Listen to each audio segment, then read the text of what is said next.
Understanding physics, we're going to have a go at a multi-choice paper. On paper 1 on the AS H157, on paper 1, section A is 20 multi-choice questions. On the A level, year 2, H557, there's 30. But we're going to have a go at this one here, 20 multi-choice questions. So, a few points first of all. You've got 90 minutes for the whole paper, and that's 70 marks for paper 1. So you should be spending 25 minutes on the multi-choice. Don't spend more than that on the multi-choice. Okay, if you're doing it first, don't spend more than that. Don't get bogged down on a question. There's going to be lots and lots of easier marks later in the paper. Very often the last question on the paper is the easiest. So don't get bogged down on a hard multi-choice question. Don't be afraid to do your working out on the paper. As long as it's clear what your answer is, then you can do plenty of scribbling on the paper. If you don't know what the answer is, then I suggest you put a little asterisk or something at the top of the paper. Then if you have time later, you can come back and have another go later. Or in the last 2 minutes, then you guess. You do some very quick filling in guessing. Don't leave it blank. Okay, if you leave it blank, then you're guaranteed not to get anything. Write A, B, C or D nice and neatly and unambiguously. Don't make your A look like a B or a D. Make it nice and neat and unambiguous. If you change your mind, then you can cross it out neatly and make it obvious. Write the correct answer neatly, maybe put a box around it, whatever. And last point is that I do have permission from OCR to do this paper. Okay, so let's make a start then. Obviously, I have seen this paper before. I've seen it many times, but hopefully we'll learn a few things as we go along. Questions 1 and 2. So these questions are all about units. There seem to be a couple of questions at the beginning of the paper about units. Here's a list of combinations of base units. Which one gives momentum? So boil momentum down to its base units. Well, momentum, getting used to my graphics tablet here. Momentum, oh, come on. Beg your pardon. Momentum, there we go. Momentum is mass times velocity. So in base units, mass is kilograms and velocity is meters per second. So kilogram meters per second. So the answer is A. Okay. Question 2 is a little bit trickier. Pascal. Now Pascal is pressure or it's stress. So force divided by area, isn't it? Now F equals ma. So that's ma is kilogram meters per second squared, and then area is meters squared. So that meter is going to cancel with that squared, and we will end up with kilograms per meter second squared, which is D. So the answer's D. Next, I really don't like this question. I'm not happy with it. Polythene, a polymer, is strong and flexible. Which of the following statements is correct? All polymers are flexible. No, they're not. Some polymers can be quite stiff, like Bakelite and things. Polymers do not extend plastically. Well, yes, they do. I mean, you know, plastic behaves very plastically. Bonds in polythene molecules can rotate. I don't know. Mobile dislocations weaken polymers. No, because that's all to do with ductile metals. By a process of elimination, the answer is C. Not happy with that question. Number 4 is my kind of question. Very straightforward. It's a digital image, 290 by 195 pixels, 6 bits per pixel, total information in bytes. So that's nice. So the amount of information. We've got 290 times 195 times 6, because it's 6 bits per pixel, and then divide by 8 to get it in bytes and work it out, and the answer's B. An unknown resistor R, 220 ohm resistor, 6 volt power supply. The reading on the voltmeter is, so the voltmeter's reading 4.1, so I reckon we've got 1.9 volts across there. The reading on the ammeter, in other words, what's the current going to be? Well, that's I is V over R, so that's going to be 1.9 over 220, isn't it? Which is answer, to work it out on your calculator, it's answer A. Two conductors of conductance thingy and thingy connected in parallel, 4.5 volt battery. Okay, power, what's the power? So many equations for power. The one that springs to mind, I remember, is power is V squared over R, and I can change that to V squared times G. Very nice, because V is 4.5 and 4.5 squared, that's going to be, times the total conductance, you just add them together, so 0.6. So 4.5 squared times 0.6, and the answer is D, it's 12 watts. Number 16, a lot of number crunching going on here. Diffraction grating, 830 lines per millimeter. So I know that the slit spacing is going to be 1 over 830,000, isn't it? Wavelength, we're given 530 nanometers. The angle of the second order diffraction, and all the answers are in radians. Now, you can work it out in degrees and change it to radians, or you can put your calculator in radian mode. Just don't forget to turn it back again. I would work it out in degrees and change it to radians. We want the angle, so n lambda is d sine theta, so theta is sine to the minus 1 of n lambda over d. A little trick, instead of working out d as 1 over 180,000, what I can do here is just put 180,000 on the top. Work it out, change it to radians by doing times pi over 180. That should get it to radians, and for that one you should get the answer B, 1.1 radians. Bag 50 newtons pulled along, force 20 newtons at an angle of 60 degrees, horizontal distance 6 meters. How much work has been done? Work equals force times distance. Now, force times distance moved in the direction of the force, or if we just say it's all horizontal, then the horizontal component of the force is 50 cos 60, and then the horizontal distance is 6.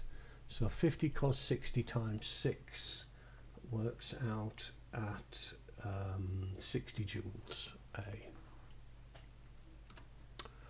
A. Momentum, conservation of momentum. Yeah. What's the velocity of this? What's V? Okay, so momentum before equals momentum after. Momentum before is 2 times 1, which is 2 plus 0. Momentum after, oh, that's negative, so minus 1 times 1. So I'll just put minus 1 plus 3v. So that gives me 2 is minus 1 plus 3v. So 2 plus 1 is 3v, so v is 1. And the answer's B. 9 is B. Which of the following statements, properties of ceramics? Ceramics are hard. No, ceramics are not tough. Ceramics are weak, stiff and ductile. No, ceramics are not ductile.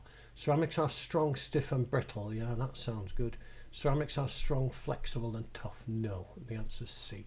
My kind of question, that one. Diagram electrical circuit, conductance. Oh, conductors in series and parallel. Right, conductors in parallel, you just add them together. So 6 plus 12 is 18 Siemens, and then it's going to be 1 over G is going to be 1 over 18 plus 1 over 18. So G is that's going to be 2 over 18, so G is 18 over 2, which is 9 Siemens. So the answer's A. Lamp is placed 0.5 meters from a converging lens. Power of the lens is doodah. What's the distance? So we want the image distance. So 1 over V is 1 over U plus 1 over F. Is now U is minus 0.5. So minus 1 over 0.5. And then 1 over F is 5, because that's the power of the lens. We can do it on the calculator, or I'll just look at it and say, well, 1 divided by 0.5 is 2. So 5 minus 2 is 3, so V is 1 over 3. So the answer is C, 0.33. Resistor R dissipates power voltage. How will the power change when the resistance and the PD are halved? Okay, so again, you know, my power equations. P is V squared over R. So if V and R are both halved, what will happen to the power? Well, if V is halved, then the power will be a half squared. If R is halved, then the power will be double. So it's going to be a half squared times 2, which is a half. So the answer is C. A battery of EMF thingy connected to a 4 ohm resistor. PD across is 5.8. Internal resistance of the battery. So often on these questions, the thing to do is work out the current. If you work out the current first, I equals V over R, where V is the terminal PD, which is 5.8, and R is the external resistance, which is 4, then that gives you the current. Then to get the internal resistance, we just say little r equals your lost volts, which is big E minus V, divided by the current. And if you work that out, the answer is C, 0.14 ohms. An elastic spring doodah extended by 7. What's the energy stored? Very piece of cake. Energy is a half kx squared. I think the only tricky thing about here is being careful with units. So 0.5 times 200 times 0.07 squared. So 100 times 0.07 squared. And the answer is A. It's 0.49. This 16, this is a proper stretch and challenge one, I think. An electron of kinetic energy E has a de Broglie wavelength lambda. What's the de Broglie wavelength of an electron of kinetic energy 2E? So if you double the energy, what happens to the wavelength of the electron?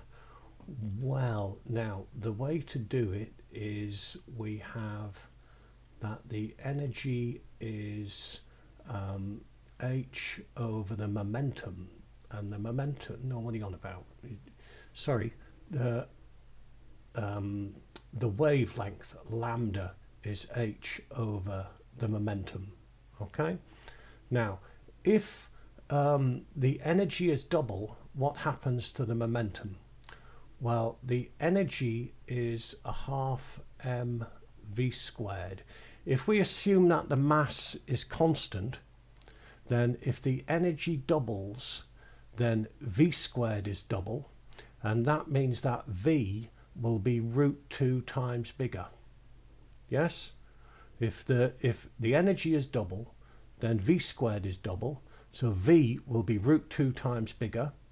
Looking at this equation now, if V is root 2 times bigger, then lambda will be root 2 smaller.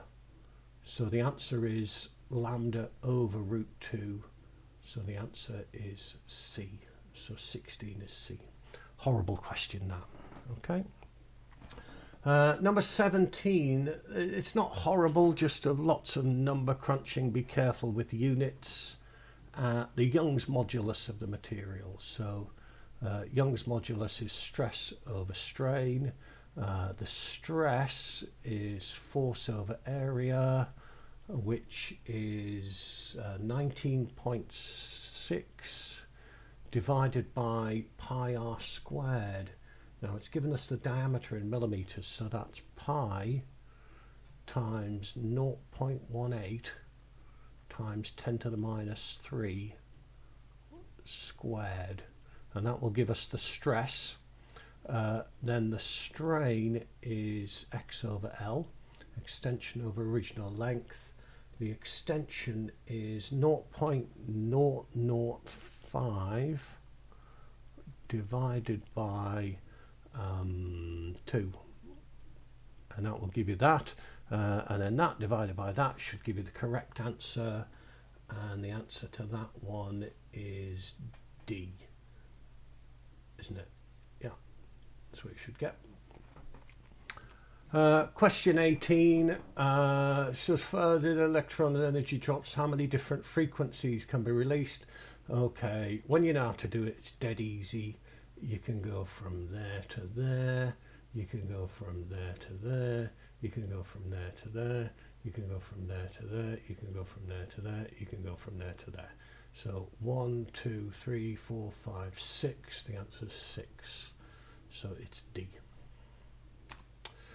Number 19, a ball is thrown doodah from a height doodah. Oh, tricky little thing there. What's the maximum height reached by the ball? Okay, so the ball is going to go like that. So what we're going to do is we're not going to forget about this 1.4 meters. We're going to add that on at the end, but we're going to work out this height here. And the way that we're going to do it is vertically, we're going to do a suvat. Now we know the velocity and the acceleration. I reckon we're going to do v squared minus u squared equals 2as, isn't it?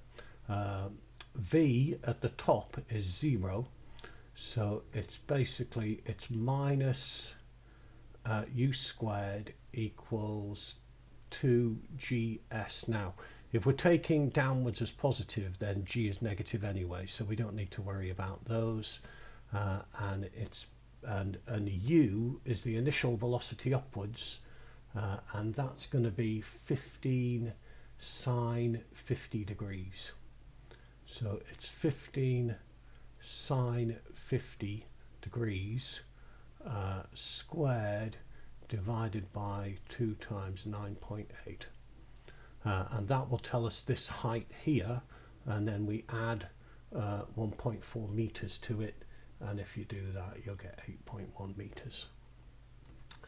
And then number 20 is my kind of question. Which of the following terms relates to the force per unit area begins to deform plastically? So the force per unit area is the stress. Where it starts to deform plastically is the yield stress, isn't it? The breaking stress is when it snaps, so the yield stress, so the answer is C.